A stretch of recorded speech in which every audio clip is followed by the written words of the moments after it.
mercy, mercy, mercy. Jazz time, ladies and gentlemen. Today we're going to talk about a little stylistic twist in the blues world, which is the blend between blues and jazz. And, you know, I know from my own background as a player that I came up playing rock and roll, got into blues, and jazz always seems like it's off there on the horizon somewhere. It's kind of scary in a way. The complexity, the theory, the technique, the weirdness, you know. So I'm going to try to lead you through some of the aspects of jazz and show you how the blues-jazz connection works, because, in fact, they both started from the same source. If you go back over 100 years, blues and jazz kind of bubbled up at the same time and took different paths, but really share a lot of the same ingredients. Now, one of the first aspects that you want to look at when you study any new style of music is the rhythm, because the rhythm is the one thing that really defines a style. It's how the drummer plays it and how the band reacts to the feel and so on. So when we think jazz, we think swing. Now, the evolution of jazz and blues is a fascinating historical topic, and I definitely recommend that you do some research into it. But for our purposes, they kind of started out together. You know, New Orleans is the legendary birthplace of jazz. Blues was also from the South. And in the 1920s, if you had a band playing a style that was popular, dance style, African-American music, certainly, blues and jazz were virtually inseparable. But by the 30s, they had kind of started to go separate ways. And one of the aspects that came into play was how they dealt with their common rhythmic feel, which is the triplet or the triplet shuffle.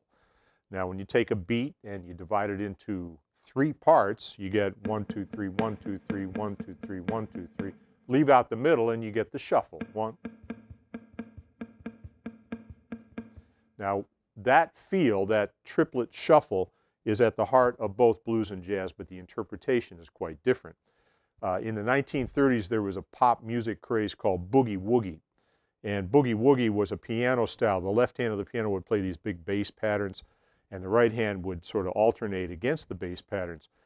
Guitar players adapted that to the guitar, and it has remained ever since the fundamental rhythm of blues. So when we talk about how does blues play the triplet, we sort of say the default style in a blues shuffle is called the Boogie Shuffle, and it goes like this: 2, 3, 4.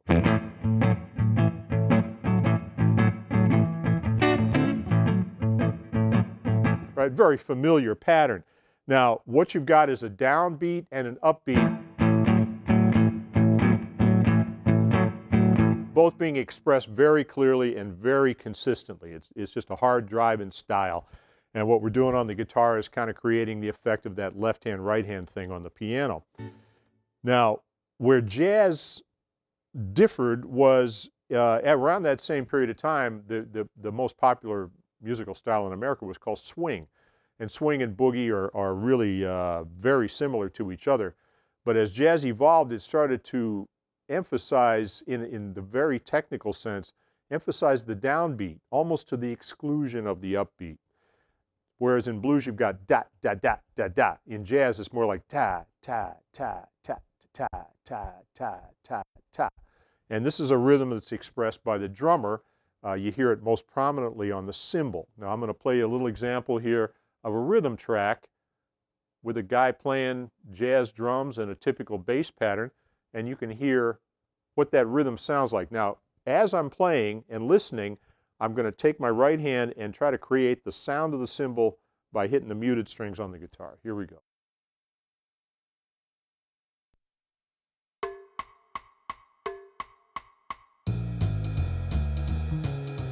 Ting, tat, ting, tat, ting, tat, ting.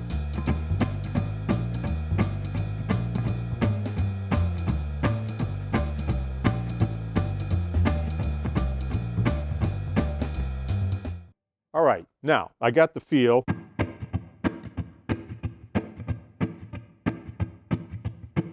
Something like that, okay? Now, if I was playing a rhythm guitar in a swing band back in the 30s or 40s, my job would be basically to do that, because the guitar's role in the rhythm section was essentially a timekeeper. most famous guy from that era was a guy named Freddie Green, played rhythm guitar in Count Basie's orchestra for over 4 decades and never took a solo. His whole thing was he was the guy driving the band, and you didn't hear it, but you felt it.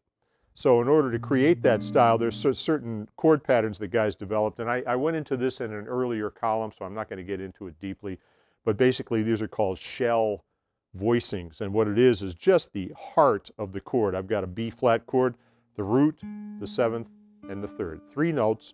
I finger the chord so that I can mute the rest of the strings and only hear those notes, and I finger each note with a separate finger, and every time I hit the note, I release the pressure right away so I hear the percussion.